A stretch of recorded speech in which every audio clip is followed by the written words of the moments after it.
শুভ সকাল বন্ধুরা, আশা করি তোমরা সবাই ভালো আছো, যে যেখানে আছো সুস্থ আছো। আর আমার অনেক অনেক ভালোবাসা তোমাদের জন্যে। দেখো বন্ধুরা, কালকে রাত্রেতে ভালো বৃষ্টি হয়েছে আর ঝড়ও হয়েছে।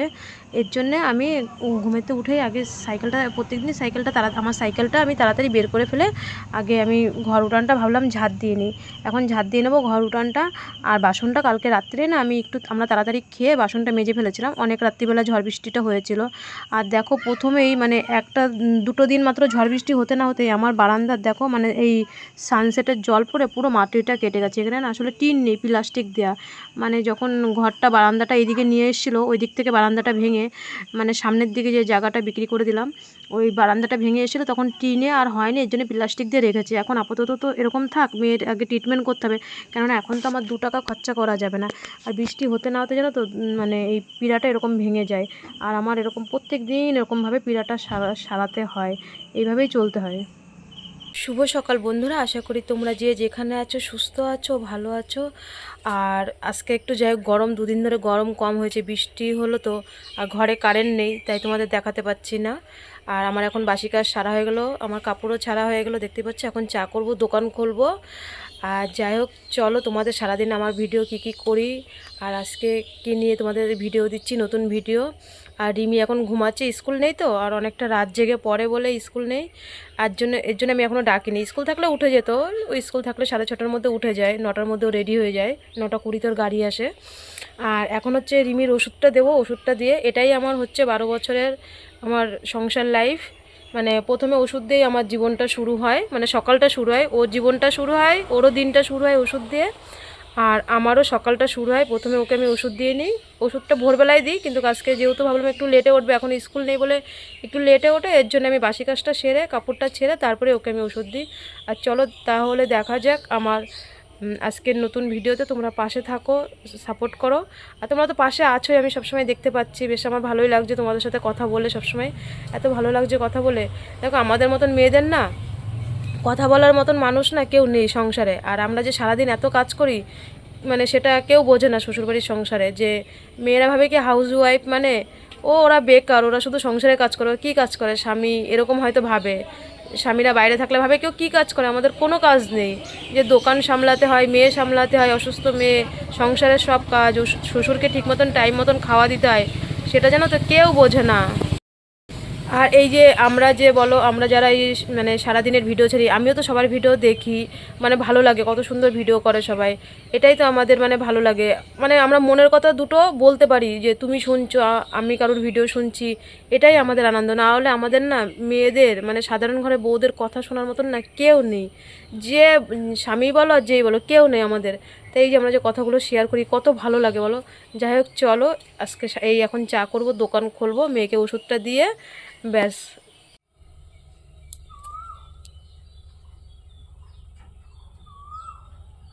আর এইদিকে দেখো আমার চাটা হয়ে গেল, এখন আমিও চা খাবো। আর শ্বশুরকে চাটা আগে দিয়ে আসি দোকানে, শ্বশুর দোকানটা খুলে দিয়েছে। আর আমি ভাবলাম আগে রান্নাটা বসিয়ে দিই তাড়াতাড়ি, আমি একটু চা খেয়ে নিলাম, চা খেয়ে এখন রান্নাটা বসাবো। আর এই যে হেলেঞ্চাটা দেখছো না, এই শাকটা, এটা শাক না, শাক করবো না, এটা সিদ্ধ। আমি না কোনোদিন বাবার বাড়িতে খাইনি এই জিনিসটা, জানো। এই শ্বশুরবাড়িতে এসে অনেক রকম অনেক কিছু রান্না শিখেছি, অনেক খাওয়া শিখেছি। আমার বাবার বাড়িতে এগুলো আমরা কোনোদিন খাইনি। এই হেলেঞ্চাটা সিদ্ধ খেলে নাকি বলে ভালো থাকে। আর এর মধ্যে দেখো রিমি উঠে গেছে, আর ও বিরাজ করতে করতে দোকানের সামনে গেল।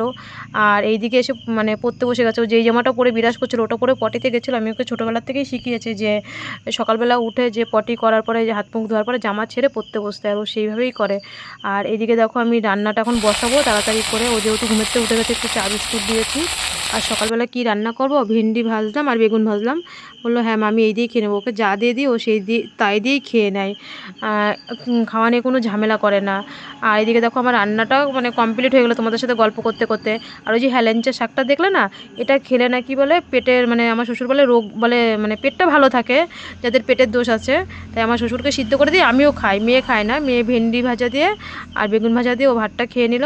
আর শ্বশুরকে দিয়ে এসে আমিও কটা খাবো। শ্বশুর মানে সময়তে তোমরা তো দেখোই, বাবা হচ্ছে বারান্দায় খায়, আর হচ্ছে সময়তে দোকানেও খায়।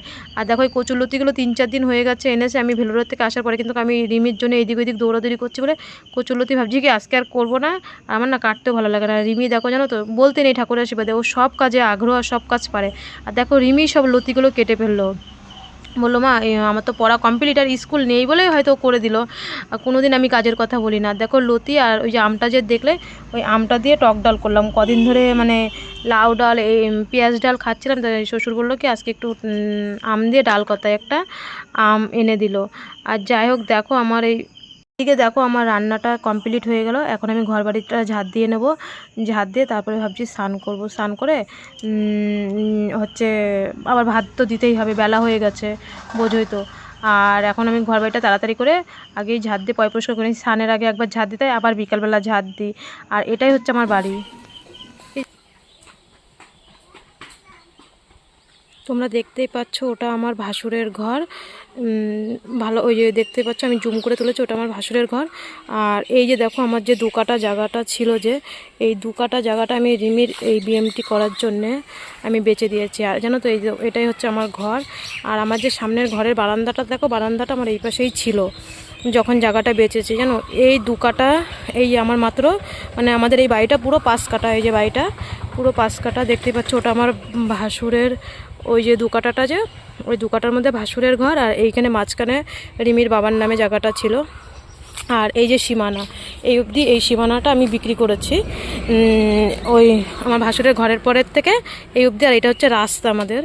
আর এই যে দেখতে পাচ্ছ এখানে যে 2 কাঠা জায়গাটা, এটা রিমির বাবার নামে এই জায়গাটা ছিল। এই রিমির চিকিৎসার জন্যই ব্যস্ত হয়েছে, জানো তো লোকে আমাকে অনেক অপমান করে। আর এটাই হচ্ছে আমার ঘর। আর এই যে খুঁটিটা দেখছো, এটাই হচ্ছে আমাদের সীমানা বাড়ির। এখান থেকে এখান থেকে এই অবধি মানে এই যে এই গাছটা অবধি 1 কাঠা জায়গা আমার শ্বশুরের নামে, আমার এই 1টা কাঠা জায়গা। আর এটাই হচ্ছে মানে এই বারান্দাটা যে দেখছো, এই বারান্দাটা আগে ওই পাশে ছিল। আর দেখো গাড়ি যায় তো ভয়েস দিতে আমার সবসময় এরকম অসুবিধা হয়। আর এই যে এই খুঁটিটার থেকে আর এই গাছটা অবধি 1 কাঠা জায়গা আমার শ্বশুরের নামে, এটার মধ্যে আমি থাকি। আর এইটাই যে এই গাছ থেকে এই যে দোকানটা যে আমার দেখছো, আমি যে দোকানটা চালাই, এই যে এটা হচ্ছে পিডাব্লিউর উপরে থাকে, এই যে রাস্তার পাশেই বাড়ি।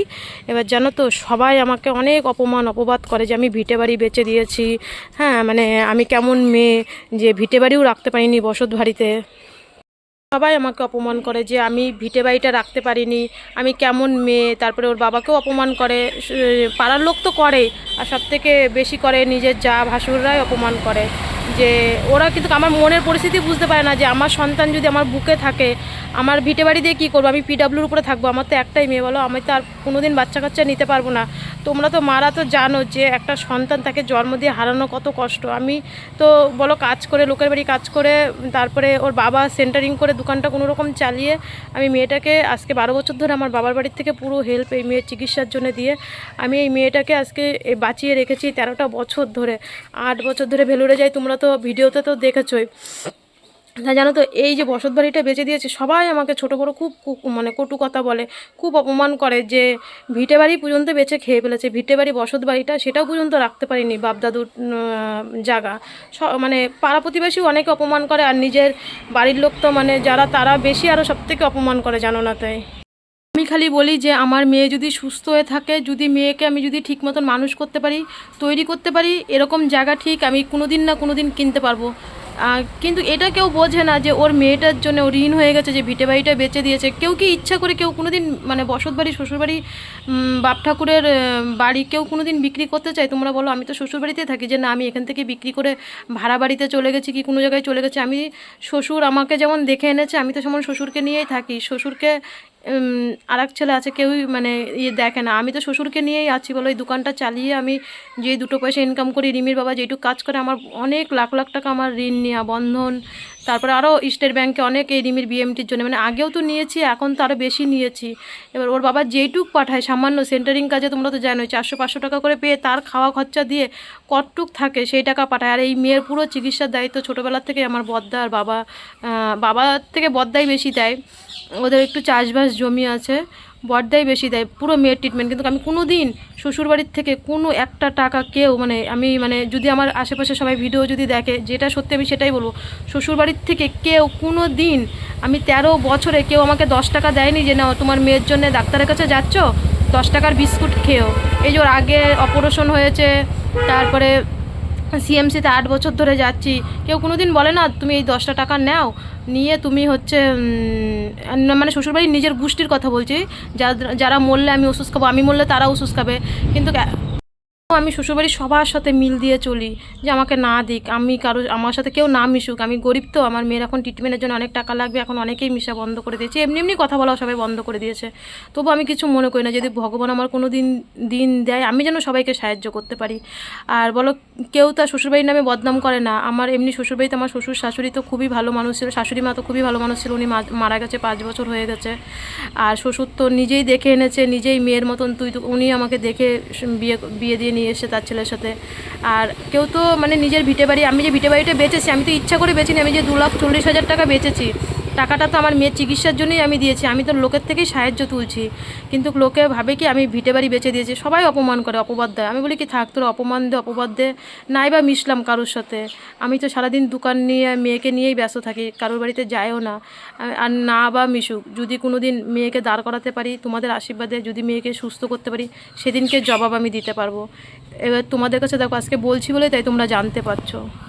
এখন তাও আমার পাড়া প্রতিবাসী কাকা শ্বশুর, মানে পাড়া প্রতিবাসী এক ভাসুর আমাকে 8,500 টাকা দিয়েছে, পাড়া প্রতিবাসী একটু দূরে তারা দিয়েছে, কিন্তু আমার শ্বশুরবাড়ির গোষ্ঠীর কেউ এখনও পর্যন্ত, এই যে আমি 35 লাখ টাকার পিছনে আমি যে ছুটে বেড়াচ্ছি, শ্বশুরবাড়ি মানে জ্যাঠা শ্বশুরের মানে ভাসুররা দিয়ে, আমার নিজের ভাসুররা দিয়ে, কেউ মানে 10টা টাকা দেয়নি। কিন্তু যেটা সত্যি সেটাই বলছি, হয়তো আমার বড় ভিডিওটা দেখবে, ও বাইরে রয়েছে, যেটা সত্যি সেটাই বলছি, হয়তো যারা ভিডিওটা দেখবে, যেটা সত্যি সেটাই বলছি, মানে আমার পাড়া প্রতিবেশী এইদিকে যে আমাদের একটু দূরে, মানে আমাদের বাড়ি থেকে একটু দূরে, তারা আমাকে কেউ 5,000, কেউ 2,000, কেউ একটা যেমন ভাসুর আছে আমাদের হাসপুর বাজার থেকে 3,000 টাকা তুলে দিয়েছে। ভিডিওটা যদি দেখে তাদের কথা না বললে আমার খারাপ দেখাবে, কিন্তু আমার যে মানে শ্বশুরবাড়ির গোষ্ঠী কেউ এখন ওই 35 লাখ টাকার মধ্যে কেউ বলেনি যে আমি তোমাকে 10টা টাকা দিচ্ছি। আর তাহলে বলো, এরকমই শ্বশুরবাড়ি, কিন্তু তবু এইসব শ্বশুরবাড়ি নিয়েও মিল দিয়ে খেতে হয় মেয়েদের, বলো এটাই মেয়েদের জীবন। যারা মেয়েরা শ্বশুরবাড়িকে নিয়ে মিল দিয়ে খেতে পারে তারাই তো বলো মানুষ। তা আমি তাদেরকে নিয়েই মিল দিয়ে আমি খেয়ে যাচ্ছি। তোমাদের সাথে অনেক বগর বগর করলাম, যাই হোক বগর বগর করতে করতে বেলাটা হয়ে গেল। বগর বগর করতে করতে দেখো বেলা হয়ে গেল, 2:30টা বেজে গেছে। আমি স্নান করে নিলাম, আর শ্বশুরকে আর মেয়েকে বললাম স্নান করে নিতে। আমি দোকানটা বন্ধ করে এসে স্নান করেছি। এর মধ্যে খরিদ্দার এসছে, আর খরিদ্দার আসলে তো মাল তো দিতেই হবে, খরিদ্দার তো লক্ষ্মী বলো, আর যখনই আসুক হয়তো সেখান থেকে আমার 5 পয়সা হবে। আর এখন বাজে বেলা 2:30, আমি তাড়াতাড়ি স্নান করে খরিদ্দার এসছে নকুনদানা নিতে আর পেন নিতে এসছে। যাই হোক আমি মালটা দিয়ে এসে এখন শ্বশুরকে আর মেয়েকে ভাত দেবো, আমিও তার সাথে কটা ভাত খাবো। আর আমার তো রান্নাটা অনেক আগেই হয়ে গেছে। আর দোকানে জানো তো যখন তখন লোক আসে, যাই হোক আমি একটু ঘুমিয়ে পড়েছিলাম। আর ভোরবেলা উঠি তো, আর এইদিকে দেখো এখন রিমির পড়াতে আসবে। রিমির ভাই মানে আমার মেজো যে আজকে একটু বাজারে গেছে, আমার কাছে ছেলেকে থুয়ে গেছে। আর এইদিকে দেখো ওদের 2 ভাই বোনকে আমি একটু ভাবলাম চা করে দিই, আর শ্বশুরকেও দিয়েছি, 4 জনের জন্যই চা করলাম।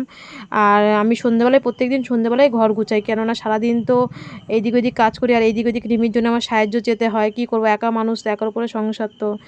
আর শ্বশুরের তো 65 বছর বয়স হয়ে গেছে, শ্বশুরের তার কাজ করার ক্ষমতা নেই যে সে কোনো জায়গায় আমার জন্য দৌড়াদৌড়ি করবে বা কিছু করতে পারে না, সবটাই নিজেরই পুরো সামলাতে হয়। আর এদিকে দেখো আমাদের 4 জনের জন্য চা করে নিয়ে এসেছি, শ্বশুরকে দিয়ে আসলাম দোকানে আর ভাসুরের ছেলে। আর রিমিকে এখনও দাদা পড়াতে চলে আসবে, ঘরে মাস্টার আসবে, তাই বললাম একটু চা খেয়ে নে। আর ভাসুরের ছেলেকেও বললাম একটু চা খেয়ে নে, চা খেয়ে চল আমরা একটু বাইরের দিকে যাই, দিদিকে এখন পড়াতে আসবে। যাই হোক কেমন লাগলো তোমাদেরকে, অবশ্যই ভালো লাগলো নাকি তোমরা অবশ্যই জানাবে, রিমির পাশে থাকবে।